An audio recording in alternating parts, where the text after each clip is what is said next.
When I was a baby, my parents brought me home. They were not my real parents, but they loved me like their own child. They gave me food, clothes, and a warm bed to sleep in. They held me in their arms when I cried. They smiled at me when I laughed. To me, they were my real family. I did not know any other life. I was happy and safe with them. Our house was small but full of love. It had a big garden with flowers and trees. My father took care of the plants every morning. My mother baked sweet cakes in the kitchen. We ate meals together at the table. We talked, we laughed, and we shared our day. At night, my parents told me bedtime stories. I fell asleep feeling warm and loved.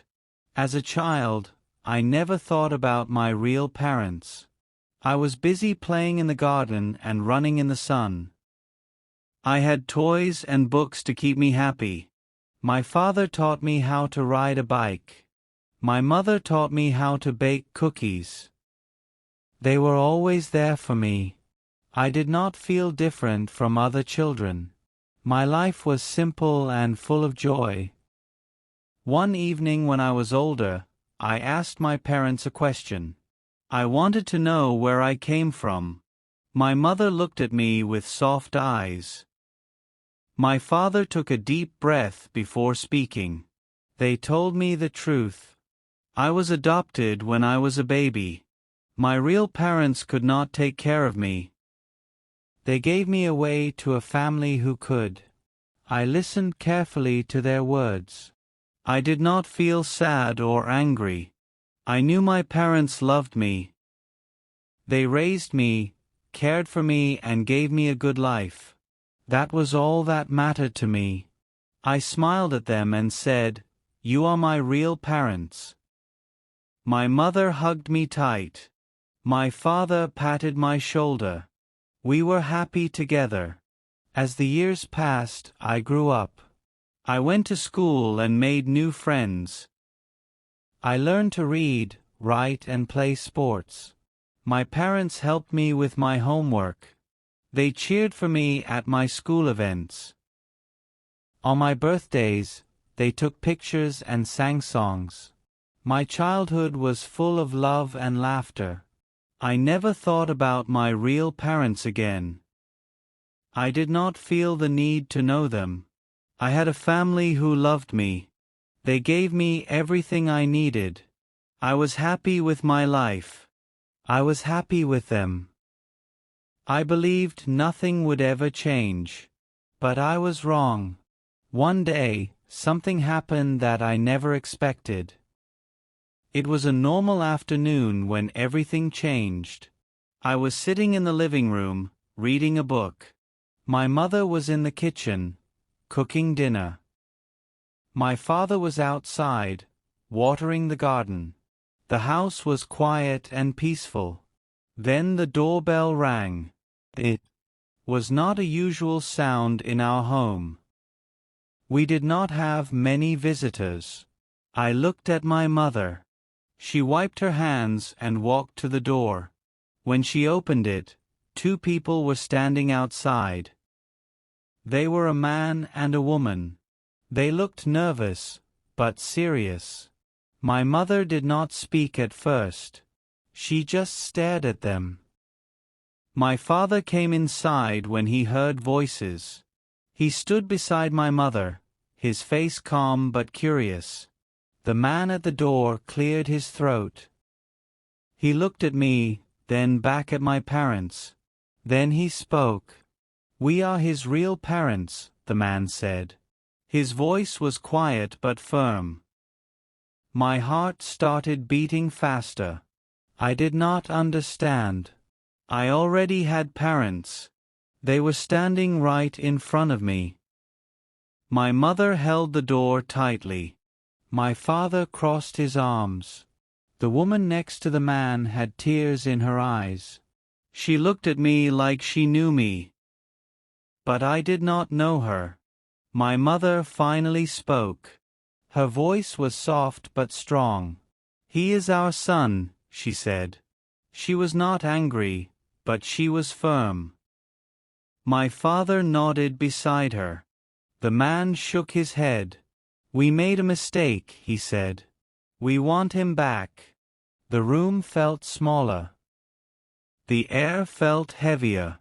I gripped the edge of my chair. My parents stood tall, protecting me. I did not move. I did not speak. My mind was full of questions. These people said they were my real parents. But what did that mean? My real parents were the ones who raised me. They were the ones who loved me. I looked at my mother. Her hands were shaking. I looked at my father. His eyes were serious. They were afraid. I had never seen them like this before. The woman stepped forward. "We did not want to give you away," she said. Her voice was full of emotion. "We had no choice." She wiped her tears. "But now we are ready. We want to take you home." Home. I was already home. I had lived in this house my whole life. I had eaten dinner at this table, played in this garden, and slept in this bed. How could they take me away? I took a deep breath. My heart was loud in my ears. I needed to say something, but I did not know what to say. My parents were still standing by the door. The two strangers were waiting for my answer. The world felt different now. Everything I knew was changing. I wanted to run. I wanted to hide. But I had to face them. Finally, I opened my mouth to speak. I looked at the two strangers standing at the door. My hands felt cold. My legs felt weak. I wanted to speak, but no words came out. My mother and father were still standing in front of me. Their faces were calm, but I could see the worry in their eyes. The man and woman outside waited for me to say something. But what could I say? I had never met them before. They were nothing but strangers to me. The woman took another step forward. Her eyes were full of tears. "We love you," she said. Her voice was shaking. "We have always loved you." My chest felt tight. If they loved me, why did they give me away? Why did they wait so many years to come back? My parents had loved me every single day of my life. They never left me. They never gave me away. My father finally spoke. His voice was deep and steady. "He is our son," he said again. He looked at the man and woman with serious eyes. "We raised him. We gave him a home. We gave him love." My mother nodded beside him. She held her hands together, pressing them against her chest. She looked at me. "You do not have to go," she said softly. "You are our child." The man at the door sighed. He ran a hand through his hair. He looked frustrated, but not angry. "We thought we were doing the right thing," he said. His voice was full of regret. "We were young. We had no money. We had no home." He looked down at the ground. "But we never forgot you. We always thought about you." The woman wiped her eyes again. "We just want a chance," she whispered. A part of me wanted to believe them. A part of me wanted to understand. But another part of me felt afraid. My life was good. My life was full of love. I had never needed anyone else. Why were they here now? What did they want from me? I took a deep breath. I needed time to think. I needed time to understand. Everything was happening too fast. The room was silent. No one moved. No one spoke. I looked at my parents. I looked at the two strangers. My heart was beating too fast. My mind was full of questions. I did not know what to do. My parents had always been there for me. But these people said they were my family too. How could I have two families? How could I choose between them? The man and woman did not leave. They stood at the door, waiting. My mother and father did not move. They stood firm, protecting me. The house felt different now. The air was heavy. The walls felt smaller. Everything felt strange. I wanted to close my eyes and make it all go away. But I knew this was real. I knew this moment would change everything. I looked at the woman again. Her face was full of hope. The man beside her looked nervous but determined.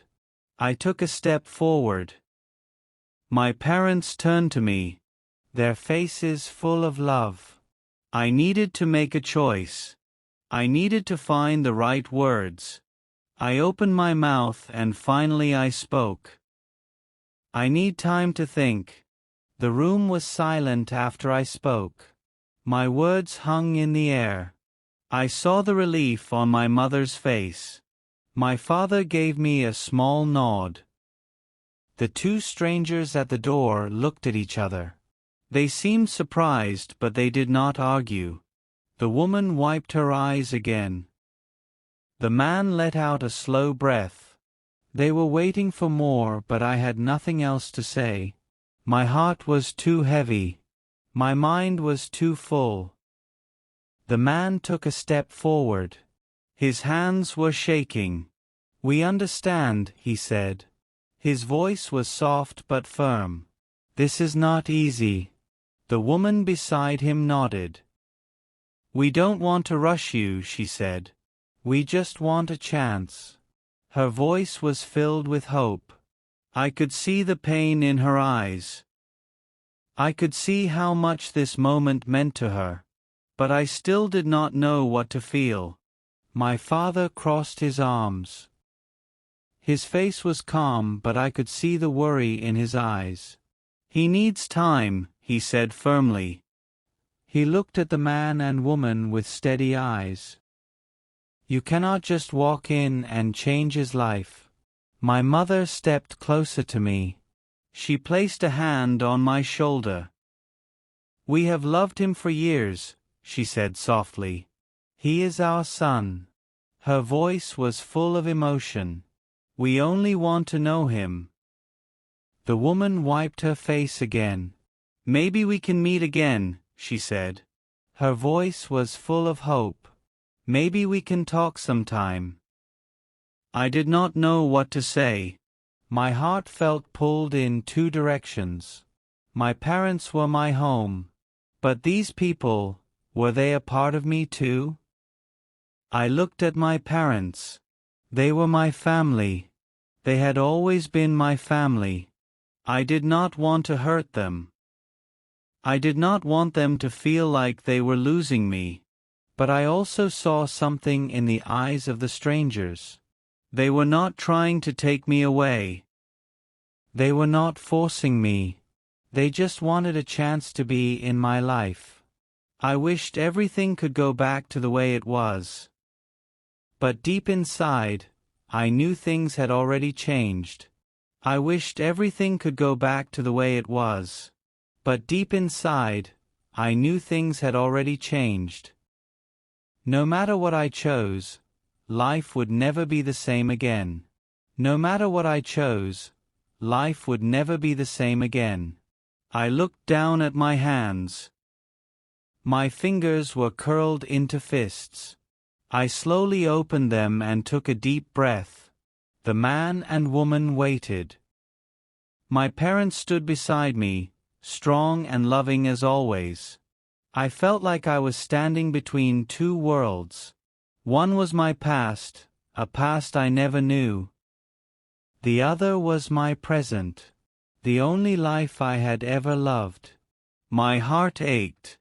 I wanted to make everyone happy, but I did not know how. Finally, I looked up. My voice was quiet but steady. "Maybe we can talk," I said. The woman smiled, her eyes shining with tears. The man let out a small breath of relief. My parents said nothing, but I could feel their love around me. I had taken a step forward. But I still did not know where this path would lead. The man and woman smiled when they heard my words. Their faces were full of hope. The woman placed a hand on her chest as if she could not believe it. The man nodded slowly. "Thank you," he said. His voice was full of emotion. My parents stood beside me, silent but strong. I could feel their love, even as everything around me felt uncertain. My heart was still heavy, but I had made my decision.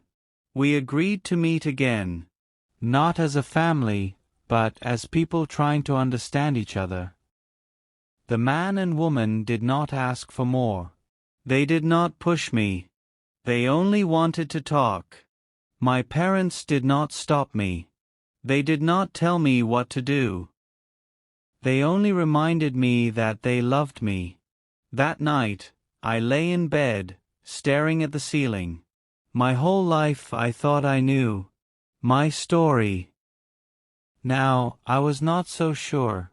The next weekend, we met at a small cafe in town. My parents came with me.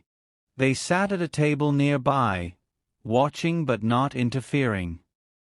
The man and woman sat across from me. They looked nervous, but happy. I felt strange, sitting with them like this. They were supposed to be my parents, but they were also strangers. I did not know how to feel. I did not know what to say.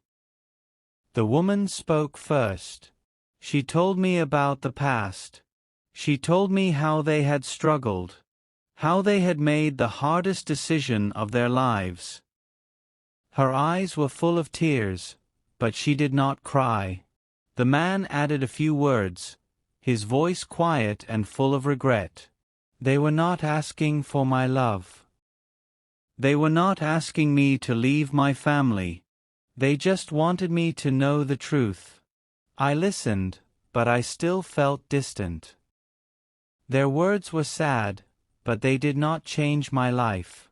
My life was with my parents, the ones who raised me, the ones who loved me every day. But I also felt something new, something I did not understand. I was connected to these people in a way I could not explain. Even if I did not need them, a part of me wanted to know them. When the conversation ended, we stood up. The woman looked at me with hopeful eyes. The man gave me a small smile. "Maybe we can meet again," he said. I did not know what to say, so I just nodded.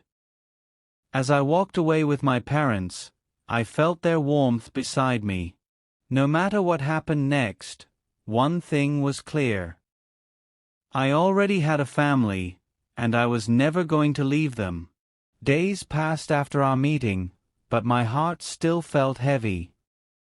I had met the people who gave me life, but my love belonged to the parents who raised me. My mother and father never asked how I felt. They did not pressure me to talk. They only stayed by my side, just as they always had. Their quiet support meant everything to me. I knew that no matter what I chose, their love would never change. The man and woman did not call often. They did not try to take more than I was ready to give. But when we did talk, I could hear their hope. They wanted to be part of my life, even in a small way. I still did not know how I felt about them. I was not angry, but I was not ready to love them either. My heart was torn between the past I never knew and the present I never wanted to change. One evening, as I sat outside watching the sunset, my father joined me. He did not say much at first. He simply sat beside me, letting the silence speak. Then, in his calm voice, he said, "Family is not about blood. It's about love." His words were simple, but they touched something deep inside me. I looked at him, the man who had always been there for me, and I knew the truth. He was my real father. My mother was my real mother. Nothing could ever change that. The next day, I made my choice. I met the man and woman one last time. I thanked them for finding me, for telling me their story, and for giving me life. But I also told them that my heart already belonged to the family who raised me. They nodded, understanding my decision. As we said goodbye, I felt no sadness, only peace. I had found my true family long ago, and I would never let them go.